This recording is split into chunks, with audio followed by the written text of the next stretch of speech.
lo que es la circulación capilar.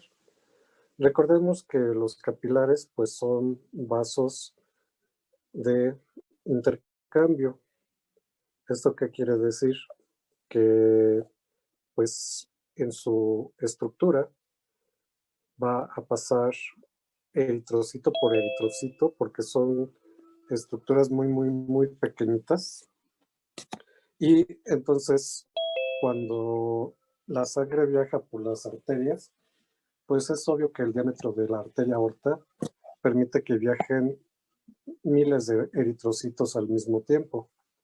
Pero conforme la sangre se va acercando a un capilar, los capilares al inicio, recordemos que tenemos la arteriola, que a su vez tiene un esfínter que vamos a llamar metaarteriola. ¿Qué es ese esfínter? No es otra cosa más que músculo liso que va a tener una terminal nerviosa que lo que hace ese músculo es abrir o cerrar el diámetro de la arteriola para que de esta manera solamente pase eritrocito por eritrocito a través del capilar. Los capilares tienen en promedio un diámetro que va de 10 a 12 micras y un eritrocito pues tiene un promedio de 10 micras de diámetro. Entonces, como no pueden pasar varios eritrocitos al mismo tiempo, el eritrocito va viajando lentamente a través del capilar y durante el proceso eh, suelta el oxígeno que lleva el eritrocito y el oxígeno, por simplemente difusión simple, viaja a través de los tejidos. Y el CO2 que se encuentra en los tejidos se introduce igual al eritrocito, perdón, al capilar y viaja en forma de ácido carbónico. Y se combina con agua, se convierte en ácido carbónico y en bicarbonato en ambas estructuras. Y bueno, pues esa parte me imagino yo que ya lo vieron en hemato, como el pH de nuestra sangre es de 7.3 en promedio debido a la presencia precisamente de esos bicarbonatos. Entonces, cuando llega al pulmón, van a existir enzimas que rompen ese bicarbonato y ese ácido carbónico, liberando el agua que lleva el bicarbonato y liberando el CO2 que pues expulsamos a través de la expiración. Es más o menos el mecanismo por el cual se lleva a cabo el proceso. Entonces, aquí en la imagen estamos viendo un capilar donde nosotros vamos a tener en esta porción que es de color rojo, la porción arterial y en esta parte azul, la porción venosa. Entonces, dice la diapositiva que se considera que hay unos 1,000 millones de capilares. Es la mayor cantidad de vasos sanguíneos que vamos a tener en nuestro cuerpo. Si nosotros pudiéramos extraer todos los capilares de nuestro cuerpo y los cortáramos exactamente en medio y se abrieran como si fuera un bistec, pues podríamos perfectamente llenar la cancha de tenis. Entonces, es una cantidad enorme de tejido que tenemos en forma de capilar. A diferencia de la aorta, pues que solamente mide en promedio unos 25 centímetros. Entonces, pues los capilares son los vasos de mayor abundancia en nuestro cuerpo. El área de sección capilar es 1000 veces mayor que el de la aorta, que es lo que les acabo de explicar. Sabemos que los capilares solamente tienen dos capas, el endotelio, que es realmente el epitelio, y la membrana basal.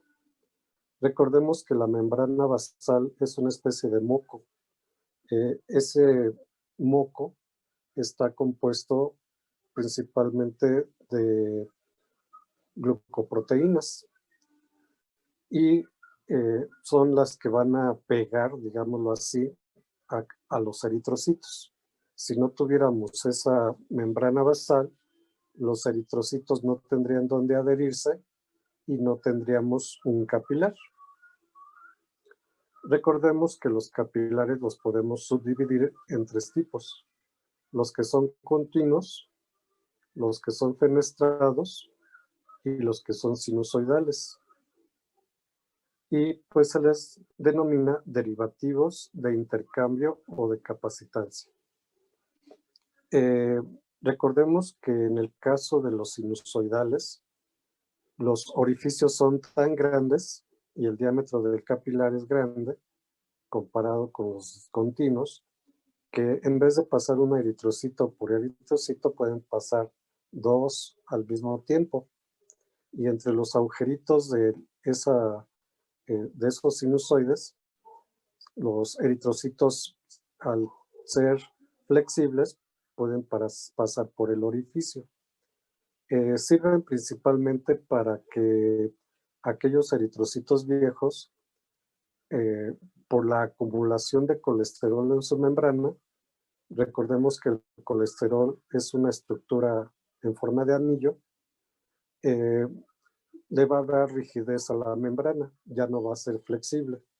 Entonces, cuando llega a esos orificios, se atoran los eritrocitos y los eritrocitos que vienen atrás empujan a esos eritrocitos atorados, se desgarra la membrana y el eritrocito muere. Y obviamente sus elementos formes son reutilizados. Es una forma de limpiar nuestra sangre, nuestro cuerpo.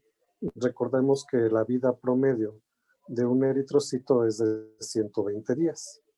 De tal manera que, pues, nuestros eritrocitos no son los mismos que tenemos desde que nacimos.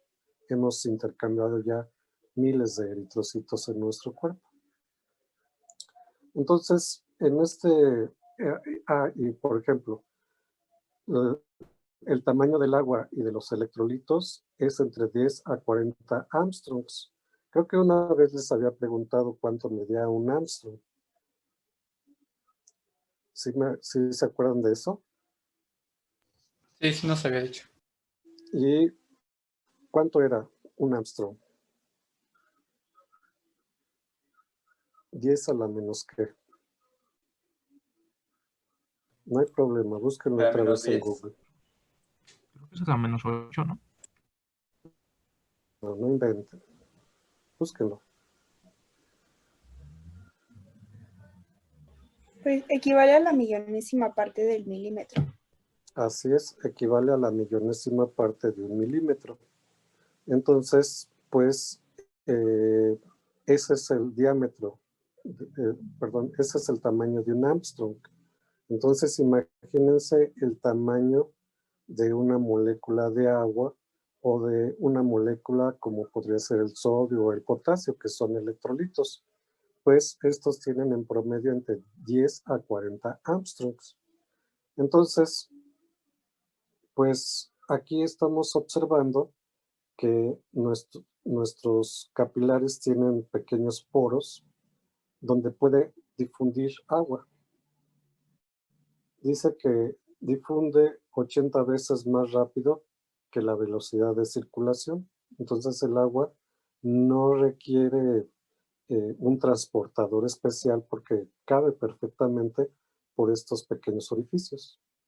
Y aquí nos dice que un capilar tiene entre 10 a 30 micras de distancia entre lo que es el capilar y el tejido que lo va a rodear.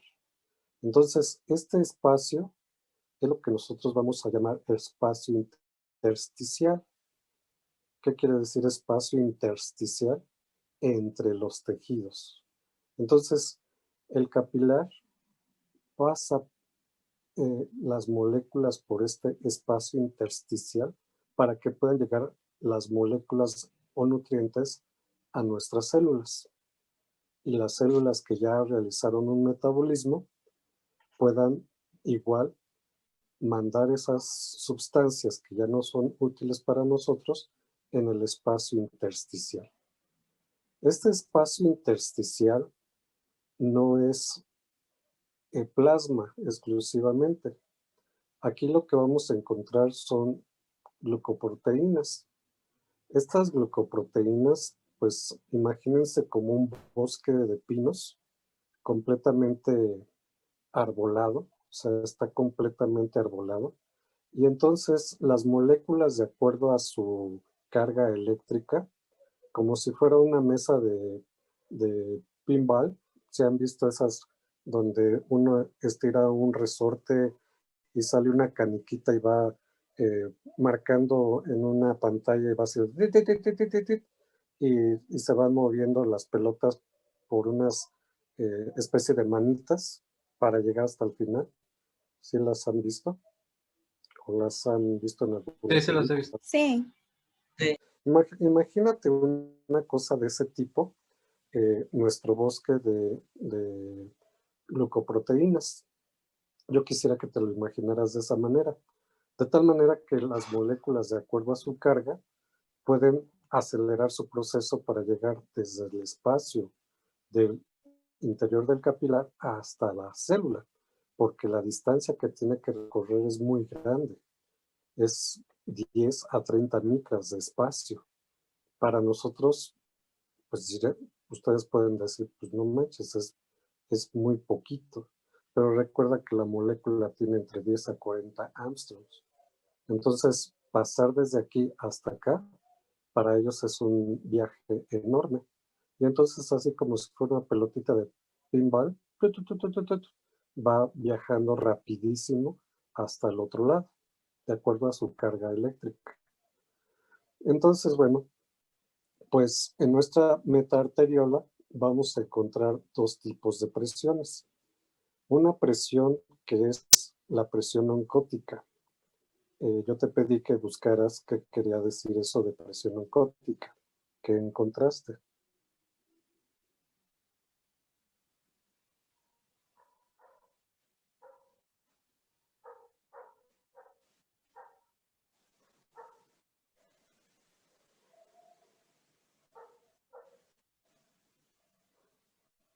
¿Por qué te pedí que buscaras la diferencia entre presión oncótica y presión osmótica?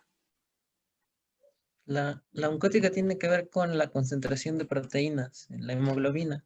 Algo así tenía entendido. Exactamente. La presión oncótica tiene que ver con presencia de proteínas. Y la presión osmótica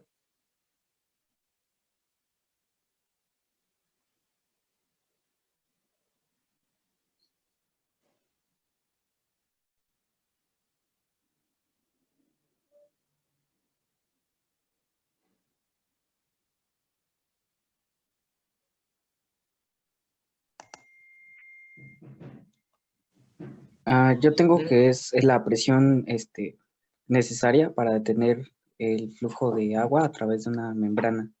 exactamente. Entonces, cuando nos hablan de presión osmótica, es cuando yo tengo, vamos a suponer, sal disuelta en agua y donde está más concentrada la sal disuelta, si yo pongo una barrera, que va a ser una membrana, y en el otro lado pongo agua simple, sin ninguna sal disuelta, ¿qué va a suceder? La presión osmótica va a provocar que el agua arrastre a la zona de menor concentración las moléculas de sal. Eso es lo que vamos a llamar presión osmótica. En el caso de la presión oncótica, vamos a tener lo mismo, pero en este caso, esa sal va a estar en un medio que contiene proteínas. Entonces, cuando esté en un medio que contenga proteínas, se le va a llamar presión oncótica. Espero que se haya entendido la diferencia entre presión osmótica y presión oncótica. Como en nuestro caso, la sangre que viaja por los capilares es un plasma, pues tenemos una proteína muy importante. ¿Alguien sabe cuál es esa proteína? La hemoglobina. No. Algo. Esa proteína de la hemoglobina es la que contiene el eritrocito, pero el plasma,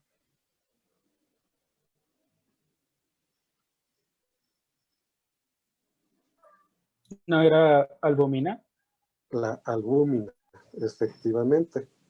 Entonces, nuestra sangre contiene una gran cantidad de albúmina y tú puedes comprobarlo.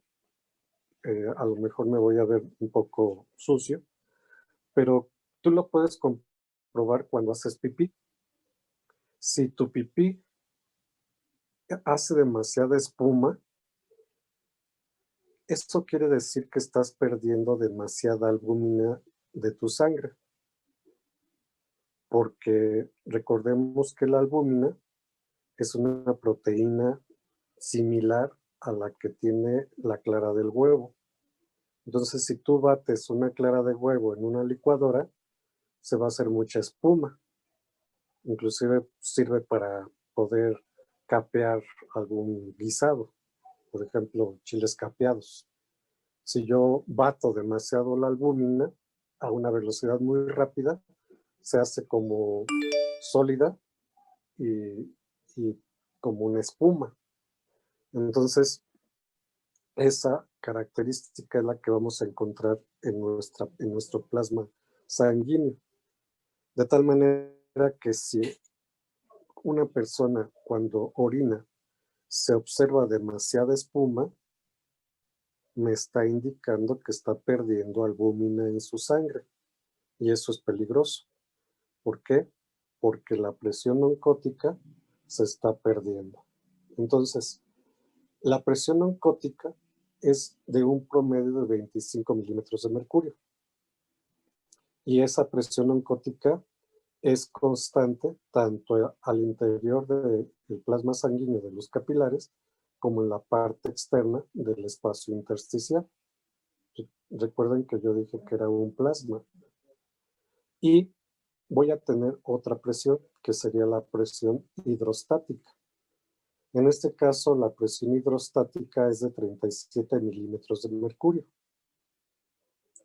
Entonces, ¿cuánto es de diferencia 37 menos 25?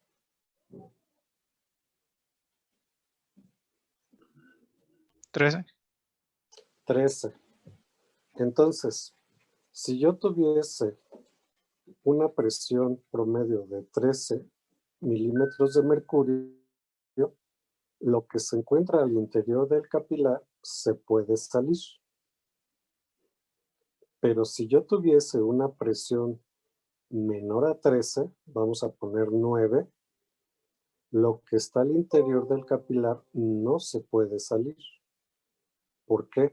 Porque yo tengo que vencer esta presión oncótica. Esta presión oncótica, como va viajando el plasma y la albúmina parece como una capa, como una,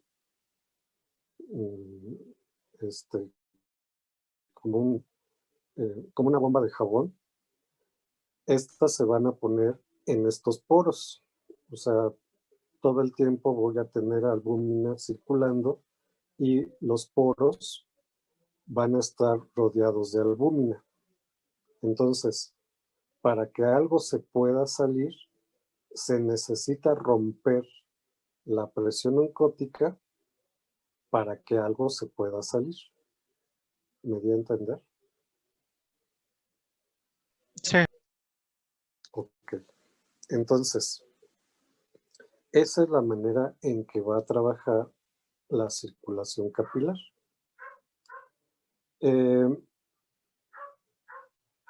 Y aquí nos están diciendo que el oxígeno difunde sin la necesidad de ningún transportador.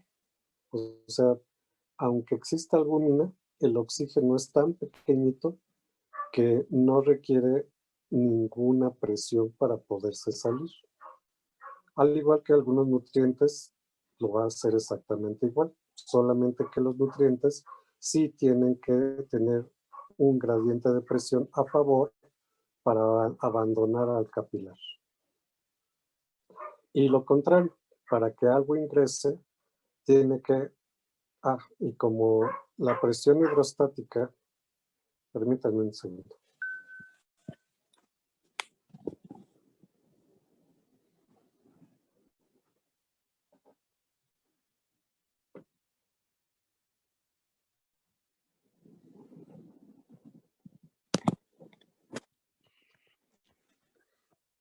Gracias. Como la sangre va viajando a través del capilar, la presión hidrostática se va perdiendo. Este viaje que realiza la sangre en un capilar es aproximadamente de 3 micras por segundo. O sea, va a una velocidad increíble. Y la presión se va disminuyendo, de tal manera que a la mitad del capilar, por eso en muchos libros a la mitad lo empiezan a pintar de azul, el capilar ya tiene una presión de 17 milímetros de mercurio de la presión hidrostática. Como ahora es mayor la presión oncótica que la presión hidrostática, lo que se encuentra afuera tiende a entrar.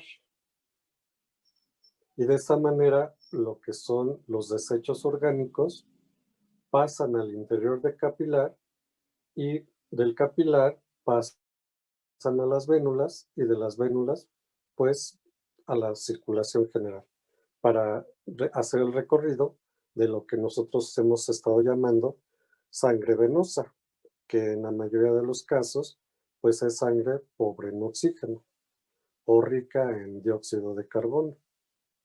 Y de esta manera, pues, llevar a cabo el proceso de circulación. Los capilares también pueden ir acompañados de vasos linfáticos, de tal manera que a través de los vasos linfáticos se van a perder proteínas. Es otro sistema de limpieza que tenemos en nuestro cuerpo. El más importante es el de las vénulas, pero un segundo sistema de limpieza son los vasos linfáticos. Entonces, pues en un momento, cuando vimos el diafragma y vimos que a nivel del diafragma había diferentes tipos de vasos sanguíneos, a lo mejor recuerdan ustedes que vimos que estaba la vena ácidos mayor, la vena ácidos menor, la aorta, la vena cava inferior, y había un vaso chiquitito entre la vena cava inferior y la aorta que le llamábamos el gran vaso linfático. Entonces, ese vaso linfático, pues también es un sistema de limpieza.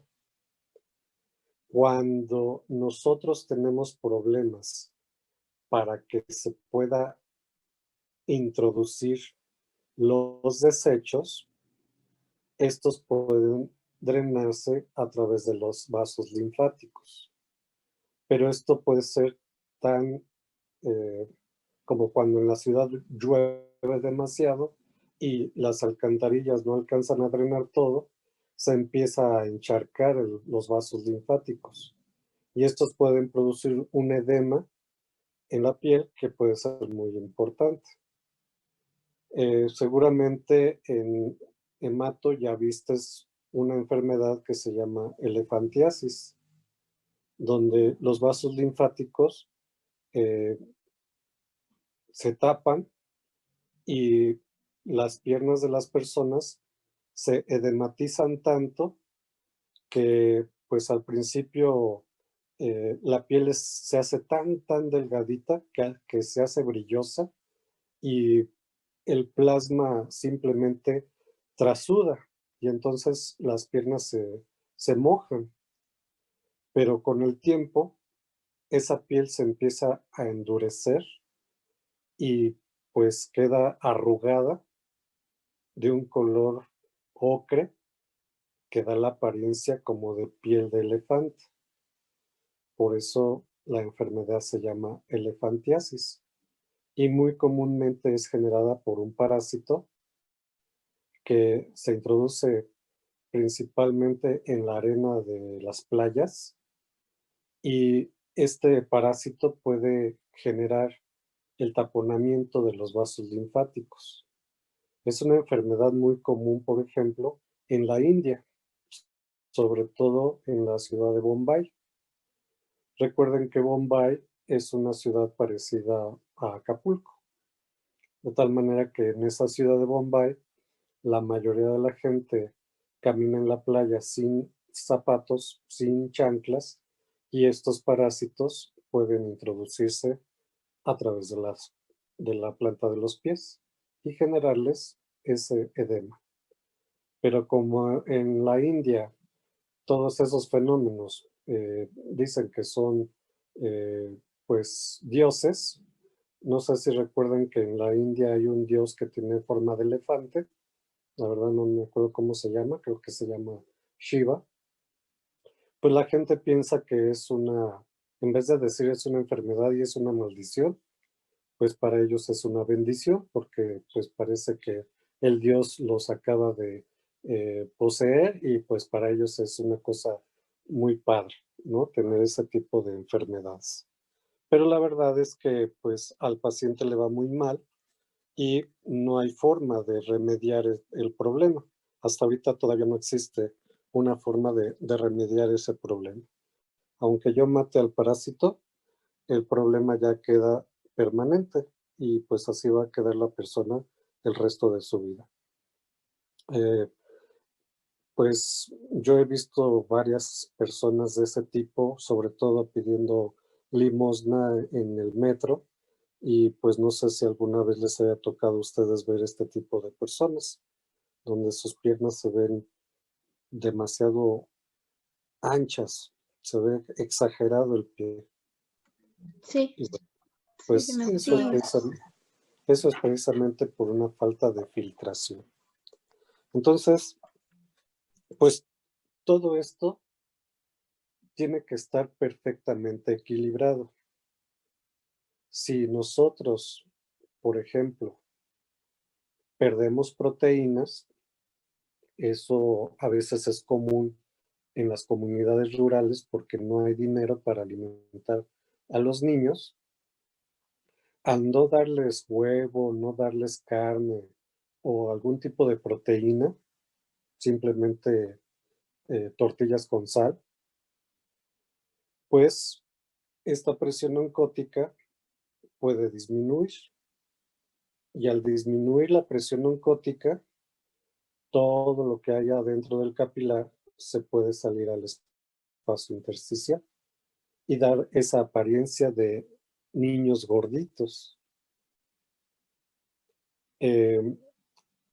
Antes, cuando teníamos el programa anterior, en laboratorio se veía nutrición y se veía una enfermedad que se llama kwashiorkor.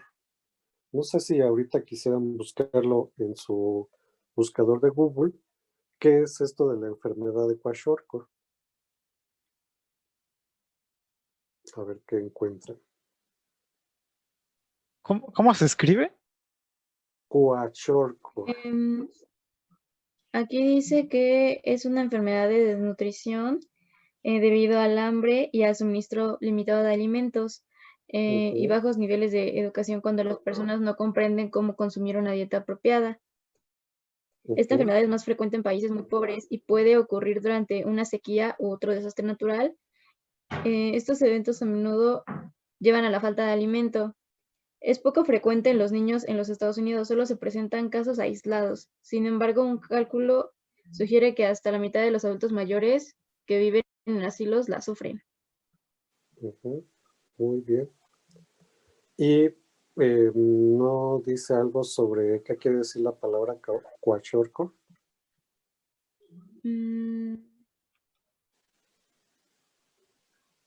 Es una palabra en africano.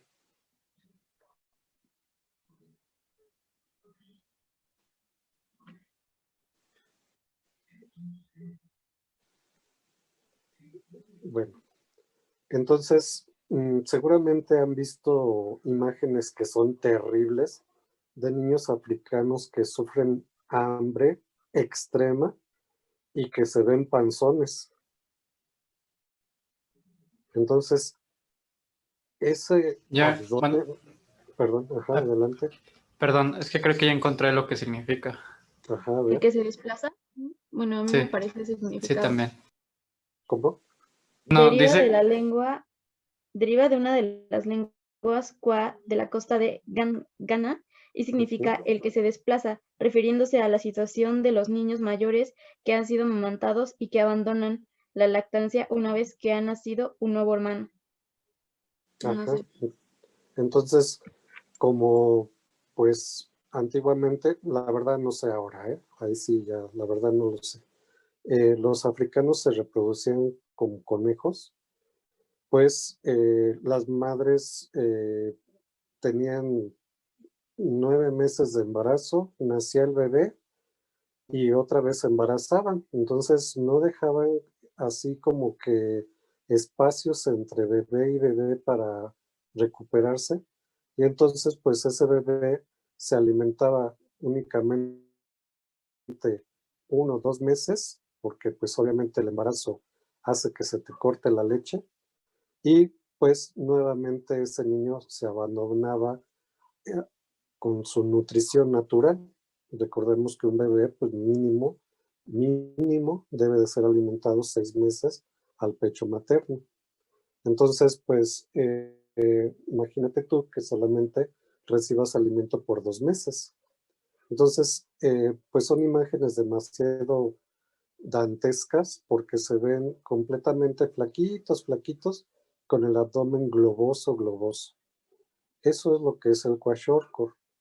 Y es una desnutrición demasiado exagerada. Entonces, es por la pérdida de la presión oncótica. Al ya no tener presión oncótica, todo lo que se encuentra en la presión hidrostática tiende a salirse. Como no hay nada que me impida que se salga el líquido, se empieza a acumular líquido en el espacio intersticial y da esa apariencia globosa de ese abdomen. Obviamente que si yo doy nutrientes ricos en proteínas, se vuelve a formar albúmina, se vuelve a recuperar la presión oncótica y desaparece ese abdomen globoso. Es interesante. Entonces, bueno, pues eso es algo que podría llegar a suceder. ¿Qué otra cosa puede llegar a suceder? Que yo tenga un aumento de la presión hidrostática. Obviamente que mi esfínter va a procurar que no aumente más allá de 37 milímetros de mercurio, pero puede ser que yo sea una persona hipertensa y entonces, aunque mi esfínter trabaje bien, la presión hidrostática va a aumentar.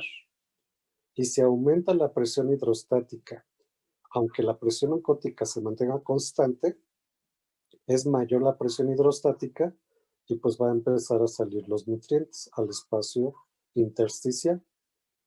Esto es lo que decíamos, creo que ayer, cuando decíamos que había una insuficiencia cardíaca, donde hay demasiada sangre circulante y me parece que el doctor decía que en la circulación derecha había un edema generalizado. Principalmente se va a ver el edema en pies y en el lado izquierdo se va a dar un edema a nivel de pulmones. Entonces, cuando yo tengo demasiada presión a nivel de la sangre, pues le gana la presión oncótica y tiende a salirse los líquidos del espacio hacia el espacio intersticial.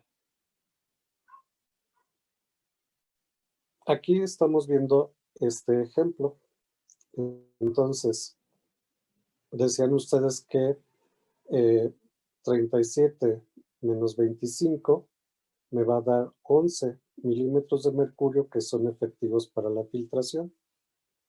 Pero ustedes dirán, oiga, doctor, pero no es otra cifra. Sí, porque me faltó mencionarles algo. Yo tengo constante mi presión oncótica, que es de 25 milímetros de mercurio. Pero también tengo una presión que es la presión intersticial. Esa presión intersticial también es constante y es de 1 milímetro de mercurio. Entonces, 25 más 1 me da 26. Y ahora sí, la presión hidrostática, que es de 37, cuando yo resto 37 menos 26, me da 11 milímetros de mercurio. Esos 11 milímetros de mercurio es lo que vamos a llamar presión efectiva de filtración. Cuando yo tengo esa presión de 11, es lo ideal para que puedan salirse los elementos del interior del capilar. Puede ser 11 o mayor a 11, pero lo ideal es que sea 11. Si es menor a 11, ya no se pueden salir los elementos que se encuentran al interior del capilar. Y ahora lo contrario. En la parte venosa, recordemos que la presión oncótica es constante, 25 milímetros de mercurio, y la presión hidrostática también es constante, que es de 1. Entonces 25 más 1 me da 26. Pero como ya se ha ido perdiendo la presión hidrostática por el paso de los nutrientes hacia afuera, ahora mi presión hidrostática llega a ser de 17. 26 menos 17 me va a dar un número negativo que es menos 9 milímetros de mercurio. De tal manera que ahora este 9 es la presión efectiva de absorción. ¿Qué quiere decir esto? Que como si fuera una aspiradora, como aquí adentro hay una menor presión que la que está acá afuera, lo que está afuera va a ser chupado por estos espacios que tengo al interior del capilar. Y esto es lo que va a arrastrar los desechos de mi cuerpo. ¿Se entendió esta sumatoria? Sí. ¿Sí? Sí, doctor. Ok. Bueno, entonces pueden haber algunas enfermedades que pueden hacer alteraciones de estas presiones. Por ejemplo, ¿cuál creen ustedes que podría ser la presión que se va a ver alterada en una mujer embarazada? Porque si ustedes recuerdan, una mujer embarazada entre el 8º y 9º mes de su embarazo va a tener los pies muy inflamados, va a estar edematizadas sus piernas. Y le tenemos que decir que descanse, que los ponga por arriba de su cabeza, los pies así acostada, digamos acostada, y que los pies estén más elevados para que drene todo ese líquido que tiene extra en sus pies y el edema desaparezca. ¿Cuál creen que sea la presión que está afectada? ¿La presión oncótica o la presión hidrostática? Hidrostática, La presión hidrostática, ¿por qué? porque va a salir el líquido del espacio al espacio intersticial, ¿no? Por eso va a ¿Por qué tener su edema. presión está alterada? ¿Es mayor o menor la hidrostática? Es menor. ¿Seguro, Yair? ¿Es mayor? Es mayor. ¿Por qué es mayor la presión en una mujer embarazada? ¿Cuánto es la presión más o menos normal del cuerpo? Ya lo vieron eso en práctica clínica, supongo. 120 sobre 70. 120. Ok, entonces eso es lo normal. Si en una mujer embarazada, ¿cuánto será su presión en una mujer embarazada? Si no lo saben, búsquenlo en Google, ponle presión de una mujer embarazada al 8º mes de embarazo. 140. 140 sobre y 90. se va a considerar normal, ¿sí? Si una mujer está en su 8º mes del embarazo y tiene una presión de 140, lo voy a considerar normal, porque es parte del proceso del embarazo. Entonces, yo acababa de decir hace rato que si yo aumenta mi presión hidrostática, aquí ya no va a ser de 37, ¿estás de acuerdo? Porque es de 37 cuando yo tengo 120 milímetros de mercurio. Pero como en una mujer embarazada, ahora su presión es de 140, esta presión ya no es de 37 milímetros de mercurio. Vamos a ponerle que sea de 40 milímetros de mercurio. ¿Cuál va a ser mi diferencia? 26 menos 40.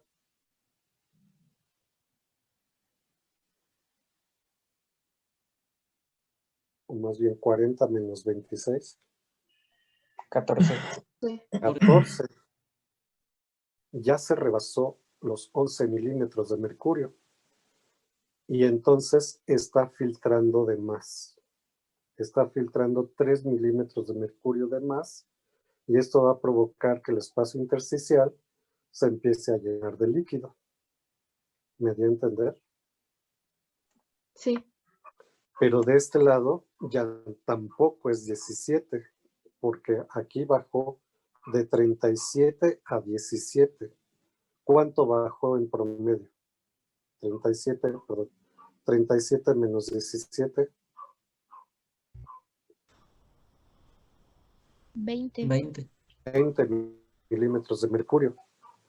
Pero como aquí es 40 milímetros de mercurio, acá ya no va a ser 17.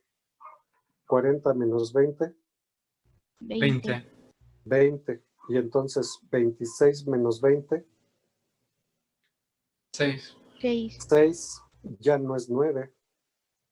Entonces, el 9 es el ideal para que se pueda chupar como si fuera una aspiradora los desechos. Pero como ahora es de 6 milímetros de mercurio, pues la aspiradora ya no chupa con fuerza. Y entonces empiezo a tener aquí acúmulo de líquido. ¿Se entendió? Sí. Sí. Perfecto. Muy bien. A ver, es cuestión de pensar, ¿eh? ¿Qué sucedería o en qué enfermedad creen ustedes que se pueda ver afectada la presión oncótica?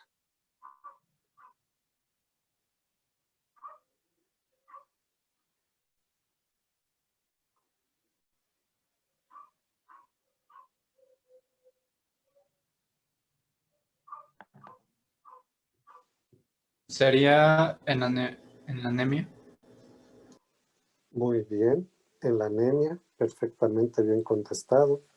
¿Ahí qué va a suceder? ¿Va a aumentar la presión o va a disminuir? Disminuye. Disminuye.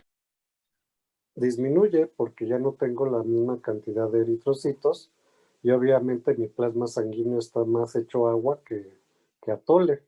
Entonces, si mi presión oncótica disminuyera, vamos a ponerle a 20, ¿qué va a suceder ahora? 21 menos 37, o más bien 37 menos 21.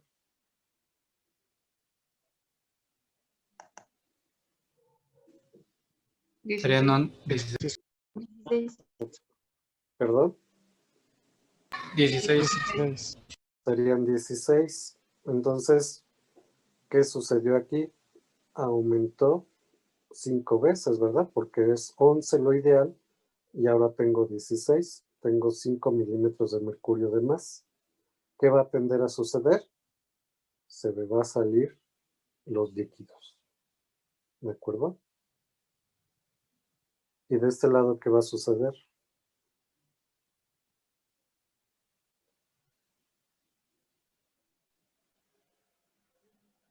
¿El 37 se vio alterado?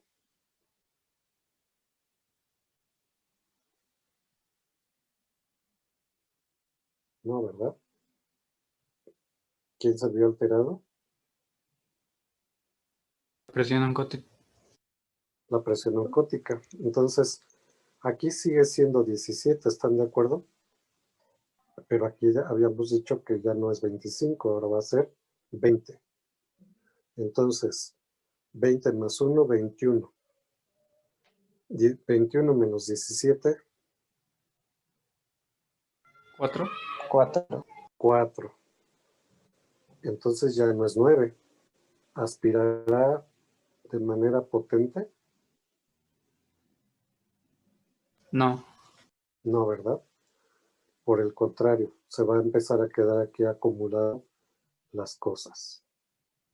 ¿De acuerdo? Muy bien. ¿Habrá alguna enfermedad que me aumente la presión oncótica?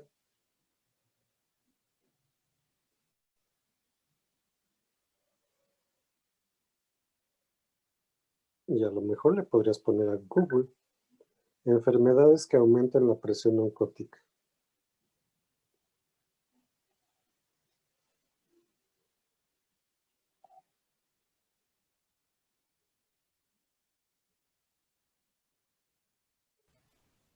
¿Pueden ser los edemas? Por ejemplo, como lo que acabamos de explicar, ¿no? De los parásitos. Entonces, al taponarse los hoyos por donde tiene que salir la sangre, pues la presión oncótica empieza a aumentar. Y al aumentarse la presión oncótica, ¿qué va a suceder? Ya no puede salir el líquido hacia el espacio intersticial.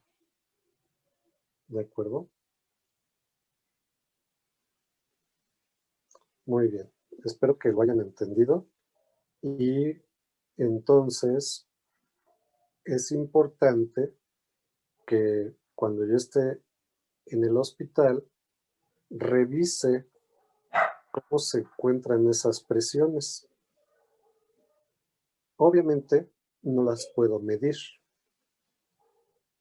pero de manera indirecta, por medio del principio de Fick, yo podría medir esas presiones.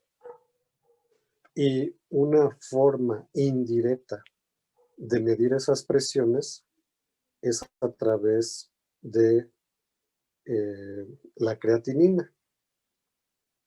La creatinina es un producto de desecho que se filtra a través de los riñones. Entonces, cuando una persona tiene aumento de la creatinina, me está diciendo que hay una alteración en estas presiones y que obviamente va a haber o problemas para que filtre y se demetice la persona o problemas para que fluya los nutrientes hacia los espacios intersticiales.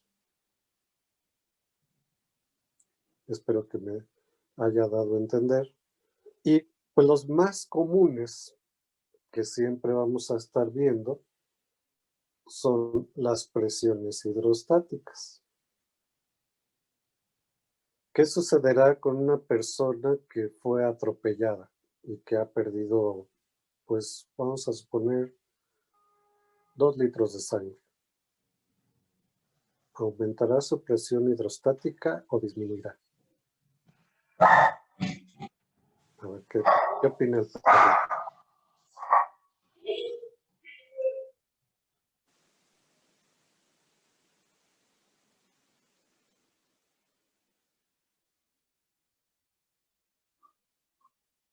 Yo creo que disminuye, ¿no? Disminuye, definitivamente va a disminuir esa presión hidrostática. Y al disminuir la presión hidrostática, pues el oxígeno que tiene que pasar o los nutrientes que tienen que pasar hacia los tejidos, pues simple y sencillamente no lo pueden hacer y ese tejido sufre de isquemia. Y esta isquemia pues puede hacer que el órgano empiece a tener fallas.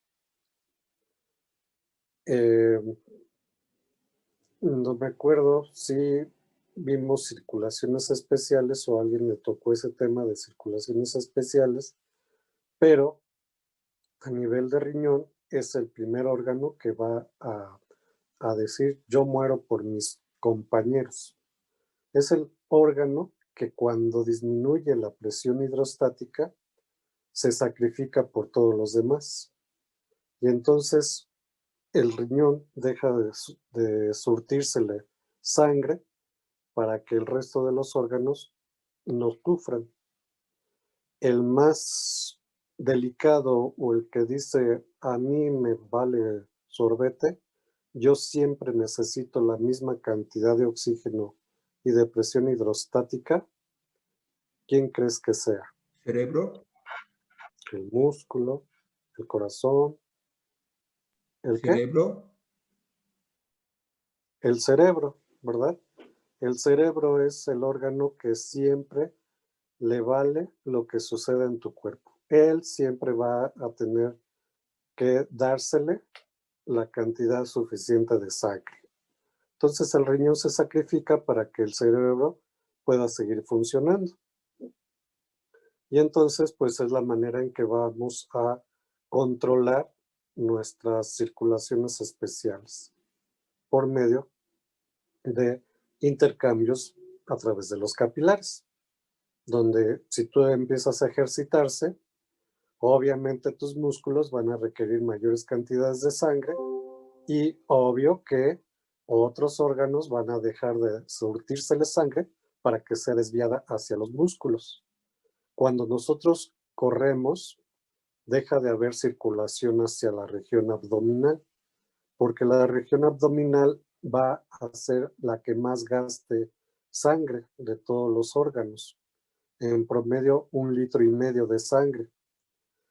De tal manera que si ya no hay tanta circulación hacia tu abdomen, tengo a disposición 1,5 litros de sangre, que puede ser perfectamente donado hacia tus músculos de las piernas para que puedas correr muy bien.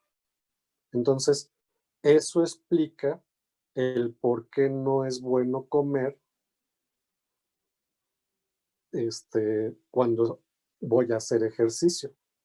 Porque si yo como, necesito mucha sangre para que se pueda llevar a cabo la digestión. Y entonces, si yo como en abundancia y me pongo a hacer ejercicio, ¿qué va a suceder con eso que acabas de comer? No le llega suficiente sangre y no se lleva a cabo el metabolismo. ¿Cuál puede ser una respuesta de tu cuerpo? Al tener exceso de alimentos, porque estás exigiendo tú que hacer ejercicio, la mayoría de las veces vomitarlo, porque obviamente tu cuerpo le puede hacer daño.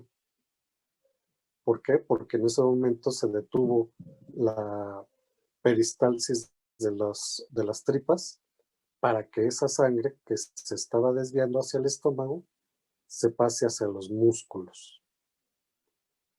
Y todavía peor, hasta nos ponen letreros en las albercas que dice no se metan a nadar después de comer. ¿Por qué? Porque en ese momento me podría dar un calambre en las piernas por falta de circulación, porque la sangre está a nivel de abdomen y pues yo me podría ahogar. Entonces, por eso ponen ese tipo de letreros. Y entonces, pues la presión que siempre va a estar cambiando, digámoslo así, es la hidrostática. Si una persona sufre una quemadura, pues igual la presión que se va a ver afectada es la presión hidrostática. Digamos que dice que la piel llora, porque al ya no haber piel, nuestra piel, recuerden que es como un plástico que evita que nuestro líquido se salga de nuestro cuerpo. Recuerden que somos aproximadamente 90% agua, de tal manera que nuestra piel nos va a proteger para que no se salga esa agua de nuestro cuerpo. Entonces, si la piel se llega a quemar, el agua de nuestro cuerpo se puede salir y eso es plasma que se está saliendo de nuestra piel. Y por eso dicen que la piel llora, porque se moja la piel cuando hay una persona quemada. Y entonces, pues la presión hidrostática es la que se va a ver afectada. Va a empezar a disminuir y pues obviamente ya no pasan nutrientes hacia los tejidos empiezan a tener isquemia y pues eso puede llevar a la muerte a una persona. Entonces, una quemadura de tercer grado, de segundo o tercer grado, es peligrosa y más si la cantidad de tejido que se ha quemado es mucho, vamos a suponer un 80% de la piel. Entonces, una persona con quemaduras graves y en gran abundancia en su piel corre riesgo de su vida. Por eso, pues desafortunadamente la mayoría fallece. ¿Qué es lo que se ha intentado hacer en la actualidad? Pues colocarle compresas húmedas para que no, para que haya más o menos una especie de equilibrio entre lo que está perdiendo y la humedad de los trapitos que se colocan encima de la persona. Hasta ahorita pues todavía no hay una técnica segura para poder decir alguien se quemó, le puedo hacer un injerto de piel y no va a dejar ninguna cicatriz y que va a quedar todo perfecto. No, desafortunadamente alguien que pierde piel siempre le va a quedar una cicatriz muy fea y por más que yo le ponga injertos, siempre va a tener algún problema. Todavía no existe una técnica quirúrgica que me permita remediar un problema de piel. Eso es algo grave. Y bueno, pues más o menos son de los ejemplos que les puedo dar de que debemos de tener atención. Entonces, si yo encuentro una persona edematizada, lo que tengo que hacer es verificar cuál de las dos presiones es la que está afectada. La presión oncótica, porque está disminuida, o la presión hidrostática, porque está aumentada. Y por eso es importante medir bien la presión de la sangre, porque si lo más común es que si la presión de la sangre está aumentada, pues eso es lo que me está provocando el edema en las personas, como el ejemplo de la mujer embarazada. Pero muy rara vez, como el ejemplo del kwashiorkor, donde la presión oncótica está disminuida. Entonces, espero que se haya entendido estos ejemplos. Esta clase es muy importante, no para nuestro examen, sino para tu futuro como médico, para que tú puedas entender cómo se está llevando a cabo la hemodinamia en el cuerpo. Entonces, creo que esta es la última diapositiva. Esta es la repetición de las dos anteriores. Y ya. Aquí vemos los famosos capilares, donde van pasando eritrocitos uno atrás del otro. Una arteriola, que pareciera una autopista muy grande. Una vénula. Y ya. Aquí un precapilar, que son precisamente las metaarteriolas, los esfínteres de esas metaarteriolas y los capilares que pueden controlarse abriendo o cerrando. Entonces, ahorita supongo yo que estás sentado en una silla y pues está habiendo mucha circulación en tus pompis para poder sostener todo el peso de tu cuerpo. Pero en otras partes de tu cuerpo no hay circulación porque no la necesitas ahorita. Y de esa manera yo puedo controlar hacia dónde debe de ir sangre y hacia dónde no debe de ir sangre. Es por eso que si nos mantenemos en una sola posición, no importa si es parado, sentado, acostado, el mantener una sola posición no es correcto, porque eso va a condicionar que empiece a tener problemas de la circulación.